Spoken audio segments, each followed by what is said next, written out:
เต็มหนุ่มเต็มเท้ากินข้าวไม่เอาเชียงกินเลี้ยงเย้าหยาตะเก๋าเขาก่อนกันแถวมากินปังป้อยตลาดในก็เย็นกูก็อยู่ดีกินวันกันตั้งสิ่งเนี่ยว่าพออยู่ดีกินวันกันกูก็เสียอ่อนกันถอนตลาดแจดอ่อนก่อนถอนตลาดแจดอ่อนกันถอนตลาดจางตลาดหยาดสว่างสุตะก้อร้องต่อพระเป็นเจ้าว่ะตลาดหยาดสว่างสุตะก้อร้องต่อพระเป็นเจ้าว่ะตลาดเขาเสียตะกาคำนายว่ามันจะตลาดเขาเสียตะกาเต้นก็มันเป็นตลาดต่อพระเป็นเจ้าว่ะตลาดพระเป็นเจ้าว่ะก้นหัวมันก็ช้ำปิ่นก้นถอนก็ช้ำปิ่นก้นว่ะคำนายเย็นก้นหนังกันยาก้นหนังกันขึ้นหัวเหนียกันป้อเอาก็เป็นตลาดน่ะป้อมเอาก้อมเป็นตลาดเอาป้อมหมอเอาก็เป็นตลาดย่อยป้อมเอาหมอเอาก็เป็นจักราบย้อนวันนั้นมันโหมาเช่นไหนเนี่ย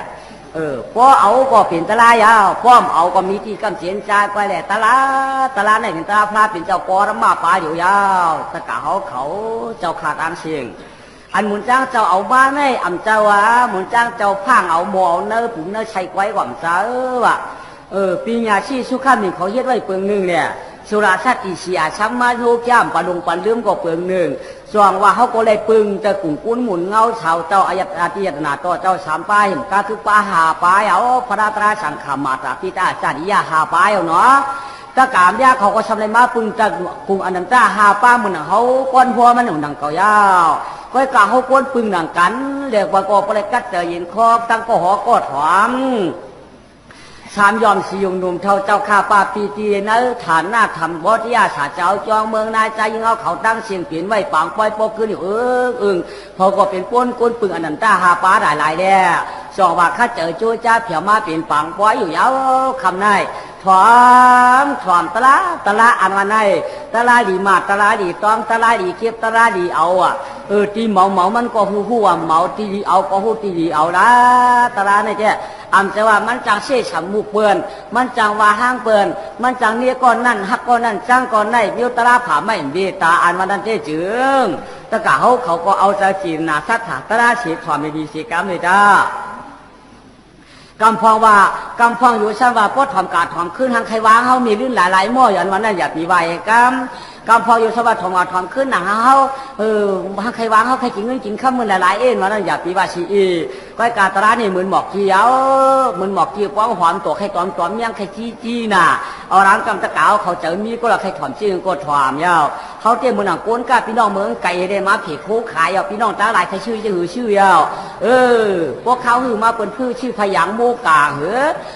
ก็เปิดวันหือได้แคมฉาเจอคำพองชื่อกุ้บชื่อจวงกำพองในก็ชังว่าเขาได้คำหยัดคำพ้นกูชังในก็ชังมีอยู่หนังเก่าเด้จวงว่าก้นถอมตระอันวันก่อนกันเผียวมาเนี่ยง่ายตีมันตะกาเขาโน้มหยุดฐานะตันเฮียงเวียงคำเจียงตุงตั้งเสียงตั้งหลายตีมันนกเวียงเนเวียงที่มันนอกวางเนื้อวางขุนนาวเขาตั้งสิ่งเทียที่มันขี่ขังยังไทยไตล้นย่าไตยนเล่าลือเลี่ยมเสียมไตตั้งสิ่งตั้งไหลอ่อนกันมาเปลี่ยนปังป้อยตะล่ามจะว่าไตไหลมาก้อยก่อมใจก็ปืนคำในมันจะประทาจะประเทจะมาเจ๊ก็มาจวดแน่อ่ำดูเชหมุนจังเจ้าก็ได้มาพูดชันเนี่ยตะกาเขาก็ถูกได้ถอมถูกได้ยินถูกได้มัดถูกได้ต้องไอ้จองตราเขาเสียอากาศถูกได้ทุบถูกได้หยั่งหังกันยาวไปการแถวมาเนื้อปังป้อยว่าเสียอากาศตั้งสิ่งในหือโป้เป็นกุญแจกุญกองเสียงมันนั่นเด้ตราหมู่ตราพระเป็นเจ้าได้ใครว่านั้นว่ากุญมาถอมตราว่าเสียอากาศคำได้เด้กุญมาได้นำเต้นำวายาวกุญมาชาเนาสับเขาว่าตรามันจึงอันพระเป็นเจ้าพ่อว่าไว้ปรานามบันติกานามนี่ว่ามีช่องก็ก้อยสมัยปรานามภูมิบันติกานามภูมิญาติก้อยกับเป็นภูมิมันมาวันในดูก่อนเนี่ยอันมาเช่นได้เป็นผู้ปันติกานนำปีเนี่ยชุกขันมีเขาเจ้าหลายเนี่ยก็ดันมาในกระพอใครถอมตะละกระพองใครหลูกระพองใครมาถอมมายินสิริหุประมาทว่าต้อยจ้องเปิดเจียงเฮ็ดหือเปิดเฮ็ดทานวันนั้นในหลัดในปันตะกาเขาเนี่ยเปลี่ยนมิ้วในเด้พอติดตอกเอาหูมาล้างขนนางทั้งหลายเขายวนมาหูกว่ำก็สาเจอเด่มเปลี่ยนตัวไต่ใครเชียงเนี่ยจังหวะละจะกว่าพวกมาไหวเหมือนเจียงหมวกคุมมากลุ่มเดินไว้ได้พวกมาให้ยิ่งใจเขาก็ถ่อมตัวชื่อเผยมันสีกรรมเลยจ้าปรมาตามเนาะข้านั้นขย่ากำป้นอีกกันต้ามองเกี่ยวขึ้นมาเผียวเยี่ยวขึ้นมาเผียวมีมันเยาว่ะ ก็ได้มาอยู่ด้วยเมียมาอยู่ด้วยลูกเสียเนี่ยได้แทง3 เดือนไป7 วันว่ะเอการได้มองจอนั้นมาอยู่ได้แทง3 เดือนไป7 วันว่ะนี่เป็นขั้น2นะนี่เป็นขั้น2เลยมาอยู่ได้3 เดือนไป7 วันเหี่ยวมันจ่องคุกแกในใครจะถึงเที่ยงเนี่ยก็ปืน1แห่งปานเอาเข้าสารมันไปเชียงอีก1เนี่ยเตรียมมันหมอกแหวนแกนหูมองกล้วยมันก็ไปเชียงอีก1ก็ปืนโคมันทำนี่นำหน้าเนี่ยมามันยังคือดูดแทง5 ปากเนี่ยกำนัยจ่องว่าตีกากล้าแทงมือปืนยาวตีกากล้าแทงมือปืนยาวกำนัยก็ปืนอ่อนตั้งนั่นมันกาก้าวโบมันกาก้าวโบชายโบไลโบดินโบหลามโบกาชื่อนั่นเจ้ปืนหาปืนมาเดี่ยวเหมาไม้เอาเนาะไว้การมันได้ขึ้นมาปามามีโบขาหักอ่อนตรงต่างนักก่อมได้ฉีนักก่อมได้เด้อเป็นโบอ่อนที่ตัวหนึ่งเด้อเชียงหิมันโมหลงมากก็ปืนคางไผ่ยาวไผ่กวาดเชียงหิก็ต้องกวาดกวาดเด้อมานันตะกาเขาก็เลยยินเดียวขานั่นกำได้ซ้ำขึ้นหอมากกว่าเทียงยาวตีหอมากกว่าเทียงแล้วกำได้ย่อถึงมาตาวันว่ะมันตีแฮนโคเลยหลักวันนี้มันว่าเอ็นไอเงินคำมีไว้ตันเลยกว่าป้อมก้ามจังมาป้อมหามจังขี้ว่าอยู่ที่กับที่เดียวกินหายใจเชียงเอ็นไอนี่เขาก็ตีซ้ายเปล่าก็ตีตู่ยาวก็ตีว่าอยู่เนื้อต่างได้มันถังขาดได้ใครกัดแล้วก็ขาดเอา2 3 ตู่ไว้ผูปานเอาฮะป้อมมีหนอนยาวป้อมขึ้นถอนเอาเทียงเลยกับก้าเมืองไก่ไฟรับแก่ห้างตีไปเมียห้างตีไปเมียนางพิธีกับก้าเมืองไก่เทียงก่อนพิธีกับก้าเมืองไก่เทียงก่อนวันไหนก็ได้มันจองลาดปันลูกอ่อนช่องใจซ้ำเทียงลูกยิงอ่อนมันนางเรียมเสียมซ้ำลาดนี่ปันก็เสียมมันนางเสียมเรียมปิ่นมีมันว่าตีกาก้าก่อนวันไหนมีมันก็ว่าพ่อสุกาก้าตีม้าเมื่อไหร่ตีม้าเมื่อไหร่พี่ช้างตีม้าเมื่อไหร่วันไหนว่ามือกาดที่หูวันท่านม้ามหูขิงนางวันไหนก็ได้ก็เพื่อว่ากาก้าเมืองเพื่อในเมืองกระดิ่งกระดิ่งได้มันไก่ป้อมคัดเจ้าไปเยอะมันได้ถึงเฉพาะหลายๆวันจ่องก้อยหวาดจองว่าพ่อกาก้าป้อมแมดขึ้นมาไวๆกว่าป้อมแมดได้ไปจังมาก็เพื่อว่า2 เดือนว่า3 เดือนว่าปีที่กาก้าเมืองหยาดก่อนก็อยู่ดีกินวันนะนางอยู่ดีกินวันนะว่าแต่ก็ได้ลูกใจอ่อนมัน2ก็ได้ก็ชกดีเสียงวันคันเสียงกว้างลัดจูปางเสียงปีตาไว้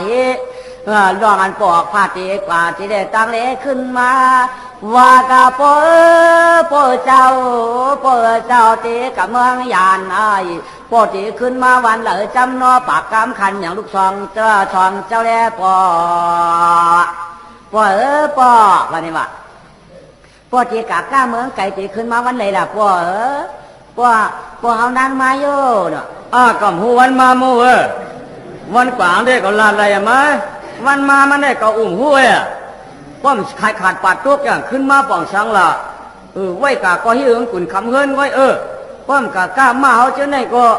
ทิ้งเยอะเบียดหลอกเป็นหลายป้อมกาต่างโคขายที่เมียตรงนี้ก็เลยมาเจ้าเจ้าได้ดีหล่อ1 คำได้เขาได้ตัวคักได้ซัมโบกา5 ปากคักเขาได้กว่าหลายเป๋เมืองกวนจะให้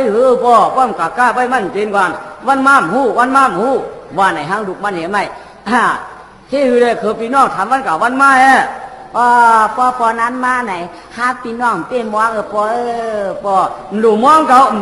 าจังกับมองเขาเฮียยังเขามาก็คือได้กินข้าวก้อยก่อนมาก็คือได้กินข้าวอยู่ก้อย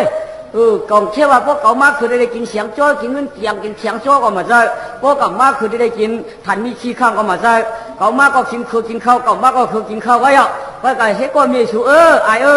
ว่าไหนกำไนย่าลูกหญิงหวานสมาถามมากำไนป้านี่วะป้าถัดลูกหญิงไก่ปีม้าเมื่อไหร่ป้าที่หึงความพ้น3 เดือน7 วันก็ลูกหญิงเกินหนอป้ากะหึงเด็ดว่อมจ่อหิ้วก็ป้าจะได้เจียวมา3 เดือน7 วันแล้วปั่นปูแด่ปวดรักป่อมาทองป้ก้ามยัดขายยัดก้อมตั้นถึงกะหึงก้อมปุเลย3 เดือน7 วันลาเลยแก่นมาทอมเอากาดเก่าปอย่างลาดปั่นลูกหญิงอ่อนก็ต้องไว้ความปอแลปูนี่ลูกหญิงอ่อนมันได้ชำระนี่ว่า3 เดือนไป7 วันว่ะเพราะตั้นไข่ขัดปัดทุกได้จีเชียวมาอยู่ว่ะลูกตาลูกใจมันทำมาวันม้ามหูว่ะเห็นไหนเอาเดี๋ยวเขาในมันจ่องดัดปั่นนี้มันว่านางพี่กะขายเนี่ยก็อย่าปีเฮ็ดจู้สาหลายไม้ปืนนะ อย่าไปเฮ็ดอันลองเปี่ยวลองเชื่อนะอย่าไปสิงขู่คนคือตั้งน้องตั้งหลังอย่าคนใจใกล้หอมถังตื่นดังเย็นน่ะพี่กาก้ากูได้เป็นพี่มือหน้าขาวฝ่ายพี่กาก้ากาขายกลมมัดกลมยัดมีเงินพ่อเพิ่นมานอนเลยกลางคืนวันไหนเตะตาเฮือนยัดตั้งก่อนน้ำยัดได้มันได้ตาเฮือนเตะหูมันยัดพี่กาก้ายัดได้มันเป็นนั้นกูพันน้ำดีช่างเฮ็ดหือฉีเจอมาน้อยเฉพาะน้องข่าวจ้อยฉีกขาผมว่าพี่กาก็เหมือนมีไก่เฮือนหนกันนะว่าไหนกันไหนมีมันก็ชุบปักจ้าเชียงจานตาขังรีบล็อกเสือกำเดียวกับมีมันว่าถางว่าใหญ่กาหรอไปเก่าถางใหญ่ถางยันที่ไหนไหนเมื่อไรเขากดผัวเมื่อไรเขาอุบบ่าวเมื่อไรเขาอุบก็ห้าเมื่อไรเขากดมือหนักไปมีเหตุพอแค่เมื่อไรเขาอุบก็ไม่ไปกล่าวว่ามาวันละเดียวอะไรยุ่งได้เหมือนเจอมไก่กว่าก็ไปผัดอะไรก็มานะโกเปลี่ยนบ่ได้เปลี่ยนหมูจินทุกเรื่องนั้นขามันยากกันไหนนะมันยากอะไรแล้วไงมันยากไปชัวมันยากไปชัวไปกับวันนั้นไม่แค่ไหนเวลานั้นก็ทำเฮ็ดที่ไหนทำเฮ็ดอุจูชูหมาได้พอถอนขาวแล้วเพราะทำเฮ็ดผีมีหนูหูละผีอยู่ในหูละลิ้นอยู่ใต้ตีนละเขาได้แจ้งกดลูกกดล้างมือปะอะไรวะเทียมนี่หนูหูลิ้นอยู่ใต้ตีนมาได้มันเฮ็ดอย่างนั้นแก่หนามกดเผยย่อกำไรคิงก็เห็นต่างมามันยาวขี่ช่องขี่จ่าอุกจ่าติ่มทวนยาวต่างเสือหลังมามันยาวโจอัตปีมัน50เสียได้ออกบ้านออกมีออกวันออกเฮือนกว่ายาวกำได้กว่ายาวกว่าเต้กำได้สิงมามองฮัดเดี๋ยวมือก้ามือกระดิ่งกระดิ่งมือปืนเช็ดจางกำได้เต้พวกกาแถวมือพูดในมือปืนเช็ดจางมียิงปืนก็หน้าปังนามียิงปืนก็ตาเฉยยักเลยก็อะไรก็ช้ำดีฮะกำได้มีช่างโน่นหมักปากก็ปันว่ามันเสียหลายก็ไม่อย่าว่าตีขายเอาผักปืนเด้ติมันก็กาโคตรลูกถูกเมียปืนกาโคตรเมียปืนกาอูปืนพวกมือจากกาถามได้ต้องมีผัวนางมีขามีขาเปิ้นก็บอกว่าเปิ้นก็หมอเคี้ยวมันก็เมียสับพอกำได้เปิ้นนำบ่เปลี่ยนออกมาคนใจก็สามารถเป็นลูกเก่าเมียเก่าตัวได้เปิ้นใครเอาเปิ้นสมาคู่เอาเงินมันเฮ็ดไหนติ๊กกาก้าก่อนเจ้ากาก้าก่อนหยาดวายไปวายมากะกดยามีปู่อามาได้เปิ้นมัดมันเสือทองตามทองที่ได้ปีก่อนหู้ยากำได้ตั้งแต่เปียมัน50ก็ก้นปัดเยอะรีบเฉลี่ยไหวมากเปิ้นมือเปิ้นก็ยาวก้นร้อยชื่อร้อยโคก้นปัดเยอะวุ่นก็ยาวก้นมัน50ก็เปิ้นปัดมาหยอดลูกเลี้ยงมันนั่นนะตัวมันเด็กเปิ้นมัดเสือทองกาก้ามอ่องก็เปิ้นอาจารย์จ่องยาลูกยิงเปิ้นกะยาลูกเมียเปิ้นเจ้าต้องว่าก้นก้าวมือเราได้ก็ตัวหยาเพราะครึ่งกลางกว่าครึ่งกลางอุบเช้าบ่ได้เตะเจืองใกล้ไก่ยาเป็นพี่บ่ยามีเปิ้นใกล้หุบบุญใกล้หุบนั่นว่านั่นพ่อเตี๋ยวผ้าอุบเช้าอย่าปีก้าพ่อเด็กกาก้าอย่าปีผ้าอุบเช้านั่งนายรอก้าสมาตตราเปิ้นนี่น่ะพ่อเด็กกาก้าเด็กกาอุบมียิ่งเปลี่ยนตื้นว่าเงินเขาใกล้เหนียวเปิ้นลายออกพ่อเด็กกาก้ากาขายมันใกล้ชุบตื้นล่างนั่นว่างมันเป็นเรื่องไหนแต่ว่าที่เอกกันจ้ามองเกี่ยวได้กับมองชอเนื้อทองยาวกำได้ก็เพิ่มมาจ่องยาลูกอามาตกาจ่องยามีคิงอามาตนั่นนะย่อซ้ำไปแจงซ้ำขึ้นหลัดเอกขยะตั้งหลังเอากวนยิงใจแก่นปอกังป้อมขึ้นขยเอาแทงย่อกำได้อาหลวงสองก็ปีน่วงสุวัตตากุงพาราปีน้องว่ากำได้อยู่ไกลเฮินไกลเยี่ยเมียเขาก้มหักว่าหักมาพวกใครจะเอาลืมพื้นผ่านกอเฮ็ดใครจะเอาผักเค็มมังกอเฮ็ดใครจะเอาแช่ตินปั๊บเสือกอเฮ็ดใครจะเอาหมักขี้คอตากเสือกอเฮ็ดเฮ็ดกะว่ากาเปลี่ยนยา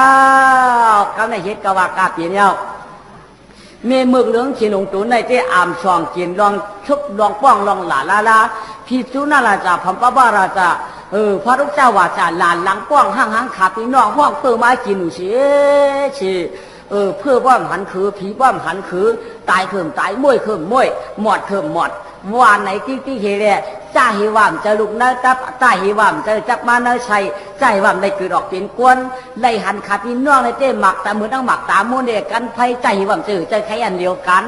พอหันกันก็จังกันเต้ว่าลามาก็ละเจ้ามาก็ละมาพอขาพี่น้องจำกินแก่จำกินข้าวอันยี่ตาก้อยก็ชำป้อมให้ใครฮัดกินยาวมาก็มาพวกขาพี่น้องเดินเหนือเฮือนว่ะเมียเขากะคิดพี่จับเฉว่ากำได้น้องก็ไปพ่ออยากพี่ก็หูไปพ่ออยากขาพี่น้องจังว่ากำได้น้องใจมันชกดีเชียงวานอะไรเมีย เมียเมียเฮ้เมียป้อมดีหาหนอเมียจังปีท้ายหลานหนอเมียเอาจังปีเทนอที่อยู่เข้มอยู่ล่ะที่เรียนเข้มเรียนล่ะหลอมได้มาอยู่กลางตากลางตั้งไปที่ว่างกินก็รู้ใช่ไหมก็ที่ว่างกันแล้วมาก็ว่าไหนก็ไม่ขัดที่นอซ้ำลงแต่เรียนตารางก็เรียนตารางก็ไม่ซ้ำกอกฉัดน้ำหัดต้องจำผู้รองในว่าต้องหูขับพี่น้องในก็ขับพี่น้องว่าแม่นี่ว่านั่งตัวโฉหาเมียนั่งตัวเขาหาเมียฮะมีคนในยาตารางเนี่ยก็อยู่ว่ามีคนนะของตารางได้ที่อยู่หมูที่อยู่หมาก็ได้หรือจังว่าเนี่ยหัวคือก็อยู่กันเนื้อคืออยู่กันตาก็ยงเจอก้นหรือโมตารางได้อยู่เป็นหมูเป็นหมาว่าไหนกำไนขัดพี่น้องว่าตีเรียนชัมป้อมนี้กันเลยยาวกำไนมังปองมังขาเมียของกากาก็กากามาชักชื่อมาเขาช่อยชื่อมาเขาเชียนชื่อมาเนื้อไก่ปอดชื่อมาขมุนปาดตั้งขายเป็นเนื้อกัดจิงชามาครอบแคบงอมยำคอมแชมคือเหมือนมาพอขาพี่น้องนี่อยู่ตารางมาจันทีนลูกยิ่งหวันมันเขาเนื้อลูกเนื้อคานกะพี่พักตูหู้ชอบพันม้อนกันกินต้องโป๊ะเปียวที่ว่าเนื้อไก่ปอดเนี่ยก็ขึ้นหลุมหลายที่ว่าเขาช่วยก็ขึ้นไว้ในน้ำต่างๆที่ว่าเขาเชียนเนี่ยก็อันลูกยิ่งมันจริงๆดีๆนั่นขึ้นอย่างอยากตกชุบมันอีที่ว่าเขามุนปัดเนี่ยก็อันจับตองเหลี่ยมผัดไว้นุกอีหน่อยเอาออกมาก็ในฟังคาพี่นอกมาหรอหลอดเจ้าก็เครื่องขึ้นมาล่ะคือแค่จ้าก็มาแหละมาใจอินแหละอย่างเนี้ยมาแหละคือใครกินก็มีชื่อมาวันไหนครับพี่น้องก็เรียนคืนเฮินมากำไนเนื้อไก่ปอดเขาช่วยเขาเช็ดขมุนปาดมีกากาดวันได้ใจอย่าช้างใจอย่ามาเลี้ยงคือในเยื้องใจอย่าชื่อเลี้ยงคือใจเลี้ยงคือเยื้องชื่อเชียงมันน้ำยาวในเมื่อว่าคือว่าเมียเอ็นวังฮาโลนาเรียมแจมนู่นเมียปันกินนั่นเมียก็ยกก้าขอหินน้องเงือคืงอีเงาร้องเพราะนั่นก็ใครปันกินก็ปันมันกินกับใครปันกินเนี่ยของดุกยิ่งตามไปสอนคือพี่น้องอะไรกินน่ะสอนคือพี่น้องอะไรกินน่ะอันน้องยิ่งคือเต็มได้กินก็ย่อยอมก็ย่อตายก็ย่อกับเสียหลายสอนคือพี่น้องได้กินอิ่มกินน่ะกินแล้วน้องใจหวานชะมายี่บ่ไหมพี่ยายเนี่ยเอียงอ่ะพี่นี่นะหนอñáไก่ยอมเนาะñáไก่ยอมวันนี้วะเขาโอ้พี่ñáไก่ยอมหนูโย่เมียยังไก่ยอมเมียวชื่อมาไก่ยอมชื่อว่ายอมมีลูกหลายหลานแม่เนื่องว่ามีน้ำหล่ามีลูกก้อยหลานเมียñáไก่ยอมโย่มีลูกว่าจุกกินน้ำมันมีอยู่ว่าจุกกินน้ำมันเอาไว้หังมีเนื้อมีหนังชื่อที่ยอมหนาเมื่อก็ชื่อมาหังปิ้วเมื่อมีที่เจ้าเด้มายอมต้องตาเจ้าโง่เลยไก่วางก็กะไก่ยอมใจเหรอไก่ยอมจ้านอพี่ยายนอใจกะครบกินได้ขาไก่ดูไก่ครบแคบขาเนี่ยเมียเขาใช้ในกึศจันอิดก็นอเมียนอเพราะไว้ปันนอหานอใบด้วยปันน้องคือยังกวางร้องคือกินใช่ชอบคือที่ละอยู่คือว่ามีน้อยมีเรื่องในชื่อปัญหาเลี้ยงสังหาอยู่คือวันไหนเด้ก็ชื่อมาปันคือเจ๊จอดเขาหักคือเด้จางวายมาเขาหักคือเนี่ยจางวายวันไหนก็ไม่ย่อกำเนี่ยเพราะว่าขาพี่น้องกินย่อกระเด็นตารางหมอปอกก็คือเงินมาเมียเขาก็ป้อใครแหมก็แหมสีใครป้อก็ป้อใครทุกก็ทุกเวน้องใจในซ้ำชุบจ้างงาภายหน้าเด็กจีเวินน้องใจในอันปียเดี่ยบอกกะหือเรียนน้องกับตารางกะให้จีเวินเมียเลื่อนเมียเลื่อนเงินก็เงินเฮาคำก็คำเฮาเฮินก็เฮินเฮานั่นแหละเมียเลื่อนมาอยู่มาเอามาป้อมาอย่ามาพี่น้องกูวันกะชื่อม้าไก่ก็ง้าไก่ยอมกะชื่อม้าเขาช่วยก็ห้อยมีอีเมียวนำก็ที่ว่าชื่อเขาหมุนปัดก็อันผัดตองก็เฉพาะเหม็นชมอีหาพี่น้องตั้งปีอย่างเป็นปีเจียวล้วนเมียเขาตายได้ลาดปัญหากุมโยเป็นคนคุยเยี่ยวหลายก็ทุกตาพี่น้องปั๊มอะไรกินตั้งเหลียวมีดูเนื้ออย่าเปี้ยได้จีฮะตันได้ก็มันทำยี่หนอกำไรอีหยังก็อายคือพี่น้องว่าฉันก็เปี้ยโมลาเปี้ยโมจ๋า ชอบเขอเปี้ยดีถอมก้ามเขอเปี้ยดียินแล้วก็ตัวชอบเขอรู้กับตัวชอบเขอรู้อย่างน้องกัดตารางหยิบมันชอบขาเตี้ยกำได้ลาดแทงเด้ว่าแทงเด้จำว่าแทงรู้จำโมแทงรู้ตีว่าใจอย่าเมียเก่าเปิ้นบอกพังกันแล้วเราจองขึ้นมาป้อมจะอีห้างอยู่ได้ตอนนี้เรื่องคือกะมือนาคือยังว่าเมียนั่นเมียไหนวะคือจังว่าเมียนั่นเมียไหนวะเฮ้เงินคำคือไหนเฮ้เงินนี้คือไหนเฮ้โบกายสูไหนตีดันngườiเขาในที่ว่าเสียงเปียงหางในห้าฟองหิงก้างก้นหลายเด็ดตายเมื่อก็ต้องเข้มมันอยู่กูที่ก้นหลายลาถึงเมื่อว่าในที่เด็กๆปอเด็กทุกขับพี่น้องเด็กๆกำไรถือมาต่อป้องขับพี่น้องสามก็ตั้งนางเรียมแจมตั้งอายชื่อว่าตาของพระขับพี่น้องซ้ำไก่หิมก้ายกันตารางก้ายมันจะว่าก้ายตูผมจะก้ายเหมือนล้างที่เราก้ายอย่างเราก็หลักเมื่อจันก็ไม่เขาพี่น้องพิดกันว่าก็ไม่ลุงนางเรียมแจมช้ำให้ก็ไม่ให้ลงคือเหินมืออย่างเมียเมียตายเมียชื่อว่าตาของพระขับพี่น้องป้อลูกยิงเมียตายอะโลไอ้หมาสองตัวเลี้ยงตัวมาหูตัวหมาหิวคืออย่างไรก็ไม่เบียนน้องไก่เหี่ยมันขาก็ไม่กับบ่อนขาขี้เพราะหลันอยู่เพราะหลันขับพี่น้องก็กอดเขาเนี่ยได้ให้ตารางเตะก็ไม่เปลี่ยนมันที่ให้โยโย่ว่าคือวัวคือควายว่าคือคำให้เอาน้ำตายย่ามันก็เปลี่ยนเนี่ยอันมันนออันนองให้ป้องให้ป้องนอนก็ได้อะเปลี่ยนกวนนะเปี้ยขี้ใจเนาะมีเปลี่ยนกวนเปี้ยขี้ใจเนาะมาวันละโปรตังมาเนาะเปี้ยลาอยู่หยาบเยาวันละก็มีออกฟ้ากุ้งกลางเที่ยวคนหิวตัดช่องหายตุกขาเมียเจ้าตุกขาเมียเจ้าใจว่าเมียเงาตายก่อนตังเนี่ยเมียลืมเอาในตันพยางเสือห่างคอยควันจอมข้างปอมือไว้ปอหมักมือไว้หาพี่น้องป้อมเต้ตะหนึ่งให้เอาเมื่อเอาอูเฮาในอะไรสั่งมาก็มีเฮาลัดละลายคาตันอยู่กวายอากาศกำในมีเฮาก็เก่าตายยาวมีลื่นมาปูดเอาหาปียน้องไม่หนาปนเสียงอาที่เราเป็นเก้ขี้ตัวเยากำมันยาวกำไม่ออกเพอคนหิวตับมังเทียงตางหลังเฮาพอเดเจียนนะจ๊ะวันก้าปีนได้ขันเจอช่องใจหอยมันปลายเกี่ยนยินกังนอปอเป็นนานเจ้าปอเป็นนานเจ้า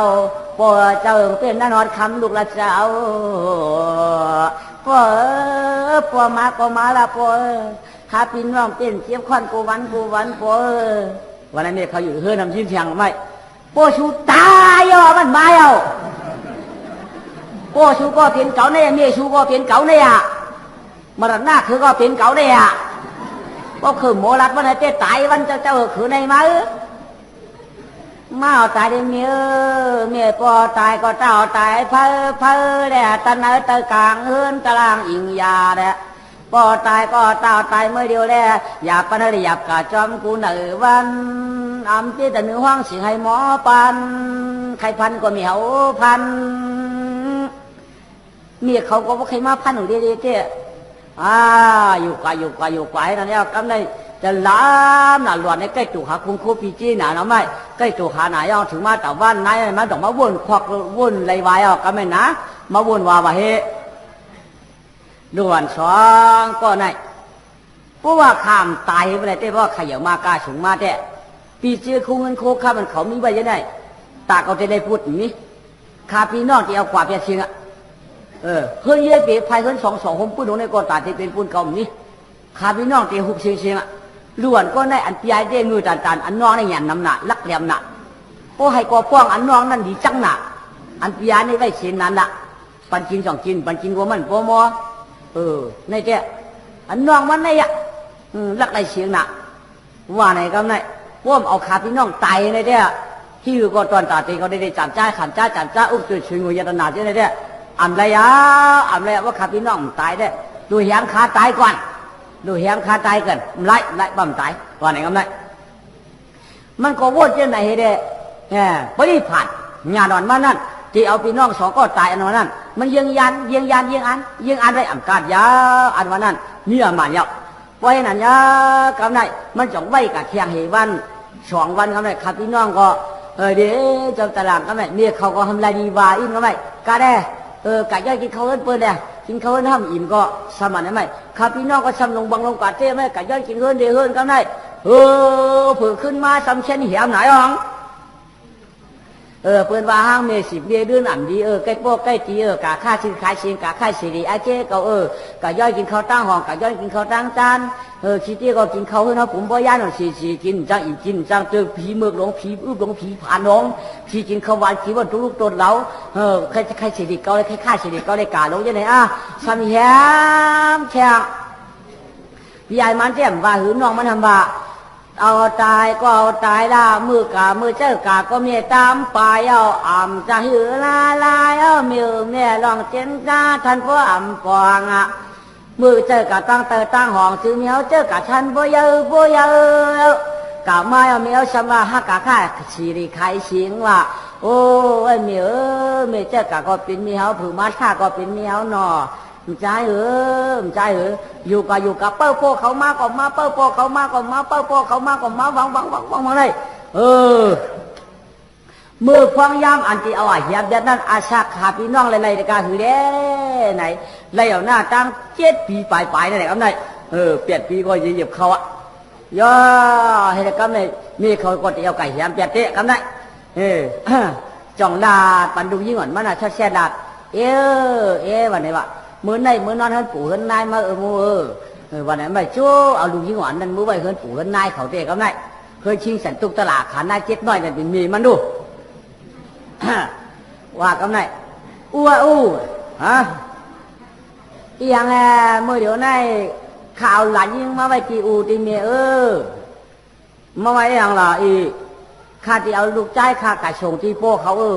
เฮ็ดดิกมาว่าคือเอากาชงว่าจางให้เอากาชงว่ามือเดี๋ยวนั่นข้าก็เอาลูกหลานมาไว้กันในไว้เดี๋ยว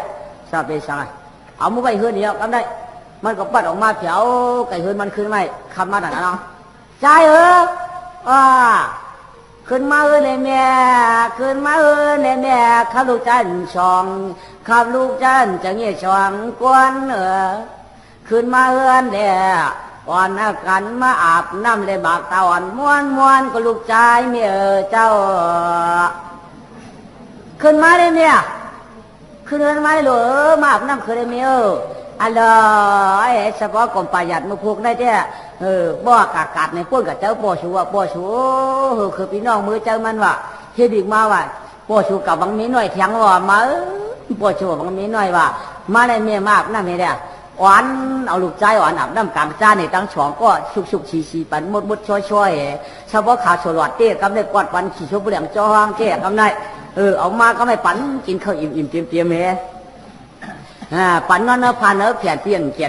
นน้ำเขียนเสียนั่นนะเรียกกำได้ขับพี่นอนก็น้องนอนนะคะข้าก็ว่าฮัดอะไรกัดเจ้าปัวฮัดอะไรกินอินนั่นกินดีนั่นอุ่นน่ะนอปีนอ